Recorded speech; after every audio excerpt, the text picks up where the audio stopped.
Hello friends, welcome to वाटाला. आजच्या गोष्टीचं नाव आहे चिमूताईची चतुर पिल्ले. एक होती चिमूताई. तिची 2 पिल्ले होती. त्यातील एक होते गोरे आणि एक होते काळे. गोरे पिल्लू म्हणाले, आई मला भूक लागली. काळे पिल्लू पण म्हणाले, आई मला भूक लागली. चिमूताई म्हणाली, मी आता बाहेर जात आहे आणि दाणे घेऊन येते.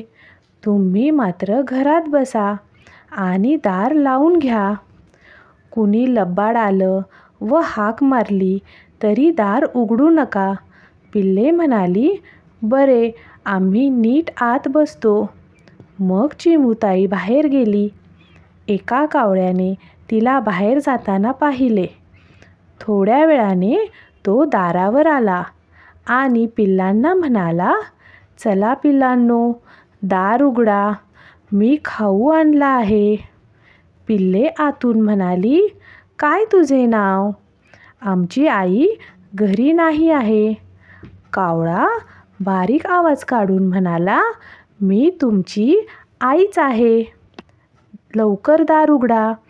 गोरे पिल्लू हळूच म्हणाले, हा काही आईचा आवाज नाही. काळे पिल्लू हळूच म्हणाले, हा काही आईचा आवाज नाही. मग दोघांनीही फटीतून डोकावून बाहेर पाहिले. काळे पिल्लू म्हणाले, लबाड कावळा आपल्याला खायला आला आहे. गोरे पिल्लू म्हणाले, लबाड कावळ्याची आपण खोड मोडू. मग त्यांनी एक आकडा घेऊन त्याच्या टोकाला एक कागद गुंडाळला. आकड्याला दोरी बांधली. दारावरून त्यांनी आकडा खाली सोडला आणि म्हणाली, आई, ही घे किल्ली आणि दार उघड. कावळ्याला वाटले पिल्ले आपल्या तावडीत फसली. घाईघाईने त्याने आकडा चोचीत धरला. आकडा वाकडा व अणकुचीदार होता. तो कावळ्याच्या तोंडात अडकला. मग तो धडपड करू लागला, काव काव, कुणीतरी माझी मदत करा.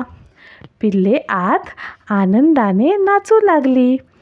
थोड्या वेळाने दाणे घेऊन चिमूताई आली. ती कावळ्याला दरडावून म्हणाली, काय रे, काय करतोयस इथे? कशाला आला माझ्या घराजवळ? कावळा धडपड करीत म्हणाला, मी चूक झाली.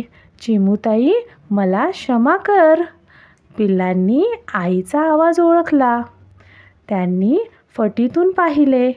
काळे पिल्लू म्हणाले, आई आली, दार उघडा. मग त्यांनी पटकन दार उघडले. त्यांनी चिमूताईला कावळ्याची सगळी लबाडी सांगितली. चिमूताईने कावळ्याला 4 चोची मारल्या आणि बाहेर हकलून दिले. चिमूताईने आपल्या पिल्लांना शाबासकी दिली आणि चांगला खाऊ पण दिला. गोष्ट आवडली असेल तर आपल्या चॅनेलला लाईक करा, शेअर करा, चॅनेलला सबस्क्राईब करा. Bye bye, thank you.